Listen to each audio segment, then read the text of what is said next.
Hi hello, നമ്മുടെ trending cake ആയിട്ടുള്ള dream കേക്കിന്റെ ബട്ടർസ്കോച്ച് ഫ്ലേവറാണ് ഇന്ന് ഞാൻ ചെയ്യാൻ പോണത്. ആദ്യമായിട്ടാണ് ഞാൻ ഡ്രീം കേക്കിൽ ബട്ടർസ്കോച്ച് ഫ്ലേവർ ചെയ്യുന്നത്.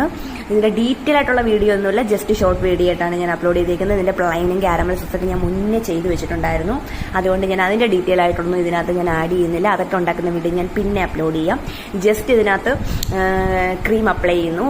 ടിന്നെടുത്ത് കേക്ക് വെച്ചിട്ട് ക്രീം അപ്ലൈ ചെയ്യുകയാണ് ചെയ്യുന്നത്. ക്രീമിനകത്ത് ഞാൻ ക്രീം തേക്കുകയാണ് ചെയ്യുന്നത്. ജസ്റ്റ് ഞാൻ ഇതിനകത്ത് ക്രീമിനകത്ത് മറ്റേ നമ്മുടെ ബട്ടർസ്കോച്ചിന്റെ ടൈഗർ മിക്സ് ഇല്ലേ, അത് ആഡ് ചെയ്യുന്നതുകൊണ്ടാണ് ആ കളർ വന്നിരിക്കുന്നത്. പിന്നെ ഞാൻ കാരമൽ സോസ് ഒഴിച്ചു. പിന്നെ ഞാൻ പ്രളയിനിട്ടതിന് ശേഷം വൈറ്റ് ചോക്ലേറ്റിൽ ബട്ടർസ്കോച്ചിന്റെ മിക്സും കൂടെ ആഡ് ചെയ്തിട്ടാണ് ആ ഒഴിച്ചേക്കുന്നത്. അതിന്റെ മുകളിൽ ഞാൻ വേറെ ഒന്നും ചെയ്തിട്ടില്ല, ഇത് മാത്രമേ ഞാൻ ഒഴിച്ചിട്ടുള്ളൂ. പിന്നെ ഞാൻ എൻ്റെ മറ്റേ അടപ്പില്ലേ, അതിനകത്ത് എൻ്റെ ഒരു സ്റ്റിക്കറൊക്കെ ഞാൻ അങ്ങോട്ട് ഒട്ടിച്ചങ്ങ് വെച്ചു. വെറുതെ ഒരു ഗുമ്മായിക്കോട്ടെന്ന് വിചാരിച്ചു. ഇതാണ് അതിന്റെ ഫൈനൽ ലുക്ക് വന്നിരിക്കുന്നത്. ഗൈസ്, എങ്ങനെയുണ്ട്? എല്ലാവർക്കും ഇഷ്ടപ്പെട്ടെങ്കിൽ ലൈക്ക് ചെയ്യുക, ഷെയർ ചെയ്യുക, കമന്റ് ചെയ്യുക. അടുത്ത വീഡിയോ കാണുന്ന